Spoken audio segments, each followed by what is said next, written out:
대조 64년 오왕자가 적자의 자리를 탐내다가 태자는 죽고 오왕자는 죽임을 당하는 사건이 일어나는데 이름하여 조철로의 변. 거기다 억울하게 멸문당한 집안이 있었으니 드라마 정자입니다.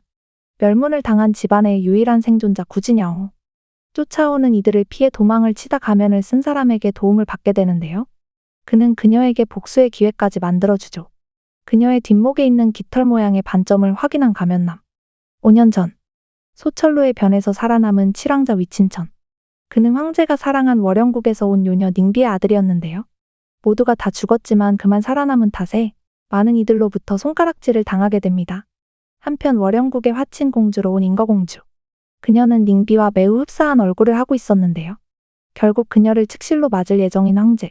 그런데 인거공주는 죽은 요녀 영비의 거처에 묻겠다 청하고 그 사실을 알게 된 칠왕자는 그녀에게 시선이 갈 수밖에 없죠. 한편 태자인 사망자 외친천은 대놓고 칠왕자를 무시하고 있는데 집으로 돌아가던 칠왕자는 공격을 받게 되고 그를 돕는 인거공주. 인거공주 어째 좀 수상하죠? 공주의 옷에 피가 묻어 갈아입으러 오는데 5년 전 어떻게 살아남았는지 궁금한 인거공주. 아직까진 칠왕자가 어떻게 살아남았는지 알 수는 없는데요. 그날 밤 영비의 유물을 찾고 있던 인거공주. 수상한 그녀의 행동에 그녀를 붙잡게 된 칠왕자. 공주의 뒷목에서 특이한 반점을 보게 됩니다. 사실 인거공주는 구진야오였는데요. 그녀가 복수를 하기 위해 이렇게 인거공주인 척 궁으로 들어온 것이었네요. 칠왕자에게 정명광대하게 닝비의 제사를 지낼 수 있도록 도와주겠다는 구진야오. 다음 날 태자는 인거공주를 만나러 왔고 그 모습을 본 칠왕자. 인거공주는 자신이 태자와 한편이 될 수도 있다며 그를 떠보는데 과연 칠왕자는 인거공주의 편에 서게 될까요? 5년 전 승상에게 멸족을 당한 가문을 상기하며 태자 사망자의 거처에서 증거를 찾다 부상을 당한 인거공주.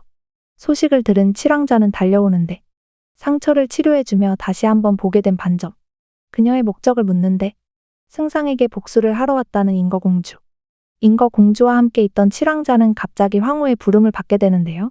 인거공주와 사망자의 다툼에 사망자가 아프기 시작했다는 황후. 얼음을 사람의 체온으로 녹여야 좋다며 칠왕자를 이용하려는 것이죠. 남은 황자가 단 둘뿐이니 칠왕자가 눈엣 가시인 황후인 건 알겠는데 너무하지 않나요? 이때 등장한 인거공주. 사망자와 다툼은 오해라고 말하며 일부러 황제를 이곳으로 불러 해결하는 똑똑함을 보여주네요. 칠왕자의 거처로 돌아온 두 사람. 인거공주는 이번 계기로 자신을 믿어달라고 말하는데요. 결국 그녀의 제안을 승낙하는 칠왕자. 인거공주가 사망자의 거처에서 가져온 증거는 구태의의 필적이었는데요. 관련된 황리엔을 찾아가고 당시 약제조할 때 조작이 되었음을 알게 되죠. 장군 장어와도 관련이 있다는 이야기를 듣게 되는 인거공주. 하필 이 순간 습격을 당하며 황리엔은 죽게 되고 다시 부상을 당한 그녀. 그런 그녀를 구해주러 나타난 가면을 쓴 남자. 딱 보니 칠왕자네요.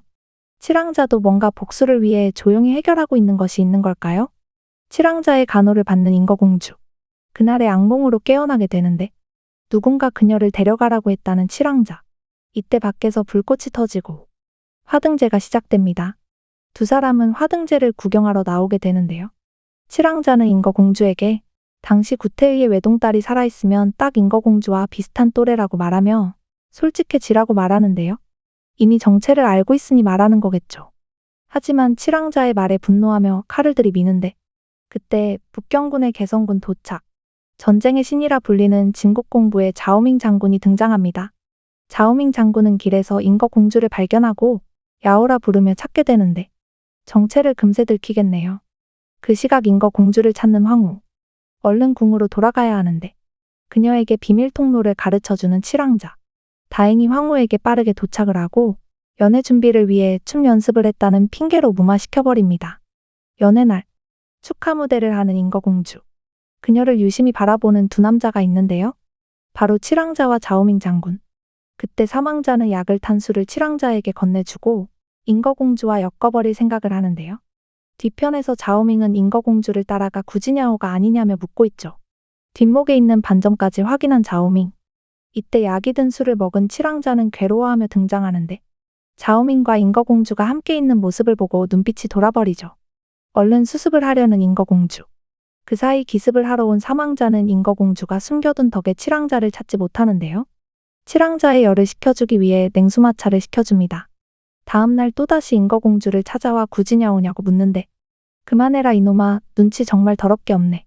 그는 5년 전 전쟁 중이었고 그 사이 그녀의 소식을 듣게 되었지만 돌아오지 못한 것이 한이 되었다 말하죠. 이때 또다시 둘 사이를 갈라놓는 칠왕자. 공주는 증인이 죽기 전 말한 장압으로 출발하고 중요한 문서를 찾는 데 성공하지만 잠입한 것을 걸려 위험에 처한 상황. 또다시 그녀를 구하러 와준 칠왕자. 근데 자오밍도 출동. 칠왕자가 활에 맞을 뻔한 것을 공주가 대신 맡게 되는데 서로가 서로를 구한 셈이죠. 공주를 치료해주며 자신의 엄마 영비의 이야기를 하는 칠왕자인데요. 당시 칠왕자가 살 수 있었던 것은 엄마 영비가 대신 활을 맞아줘서였던 것 같네요. 영비는 무술로 현혹되어 목을 매달고 죽었는데 온몸에 상처를 받다는 칠왕자는 그렇게 갔다는 사실이 힘들기만 했죠. 힘들어하는 칠왕자에게 안정된 지위가 되면 그가 원하는 사람을 곁에 둘 수 있다고 달래주는데요. 칠왕자도 인거공주도 모두 그런 날이 오길 바라고 있는 거겠죠? 근데 치료가 이렇게 달달해도 되나요? 한편 자오밍은 구지냐오에게 긴 편지를 남기는데 현재 그녀가 신분을 밝히길 원하지 않지만 10년 전부터 힘이 있다며 그녀를 보호할 기회를 달라고 말합니다. 집착전은 자오밍 장군.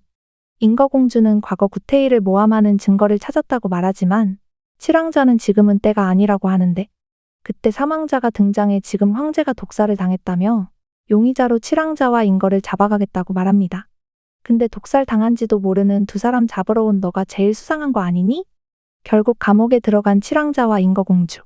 칠왕자는 당시 엄마가 목매 죽었던 그 눈빛을 잊지 못해 알아두었는데요. 인거공주의 손가락을 잡고 엄마를 찾는 칠왕자. 어딘가 많이 짠하네요. 그늘에서 벗어나지 못한 그를 안타깝게 생각하는 인거공주. 이번에는 인거공주가 간호를 하다 알아눕게 되고 그 시각 다행히 독에서 깨어난 황제. 황후는 인거와 칠왕자에게 벌을 주라고 하지만 황제는 두 사람이 아닌 사망자와 승상에게 벌을 주죠. 몇 일 전 독을 먹은 황제는 칠왕제가 준 해독제를 먹고 깨어났는데요.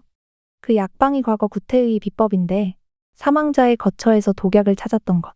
칠왕자는 며칠 전 찾은 서신을 증거로 내밀고 장어 장군 거처에서 찾은 서신에는 당시 사망자와 승상이 연합하여 태자를 독살로 죽이고 오왕자에게 뒤집어 씌운 것이 적혀 있었죠. 장어가 후위를 대비하여 남겨놓았던 것인데요. 이번에는 황제를 독살하고 칠왕자에게 덮어 씌우려 했던 것. 그리고 인거공주는 이제서야 자신이 구태의의 딸임을 밝히게 됩니다. 결국 사망자, 승상, 황후는 모두 처벌을 받게 되는데요. 이제 칠왕자가 태자가 되고 인거공주는 집안의 누명을 벗고 칠왕자 궁에서 1등급 여자 관리가 되라는 명을 받게 됩니다. 하지만 자기 자신으로 돌아가고 싶다는 구지냐오. 칠왕제의 시대가 왔는데 떠날 거야, 정말? 청국공은 칠왕자를 지지하고 싶다며 자신이 딸이 하나 있다고 들이미는데요. 여기저기 기회주의자밖에 없는 것 같네요.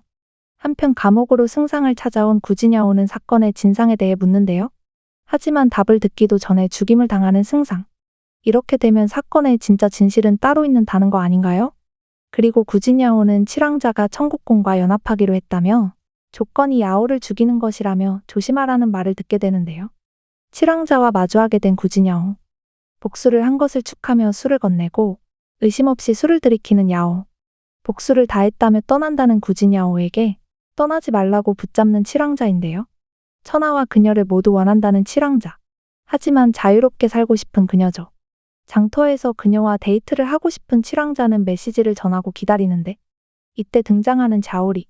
청국공의 딸인데요. 칠왕자가 시장통에 있다는 이야기에 찾으러 가다 나쁜 사람들을 만나게 됩니다. 위험에 빠진 순간 칠왕자가 등장해 자오리를 도와주는데요.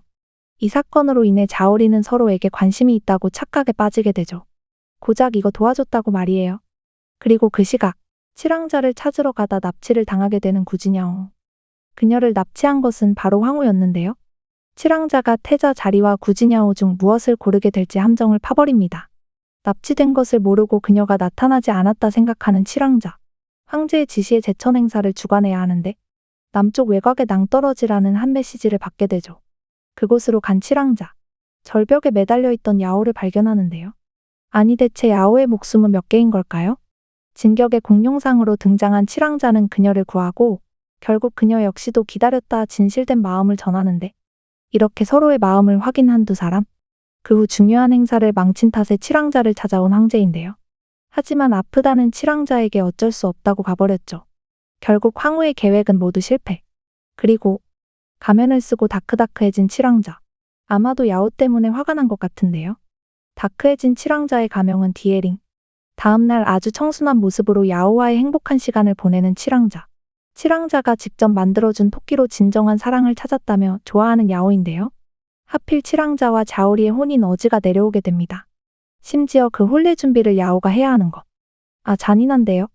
칠왕자의 미래를 위해 좋은 혼인이라 생각한 야오이기에 그를 설득하지만 자신의 마음을 몰라주는 것 같아 화가 난 칠왕자. 너무도 힘들게 이 자리까지 온 것을 알기에 야오는 더욱 고민이 되는 거겠죠.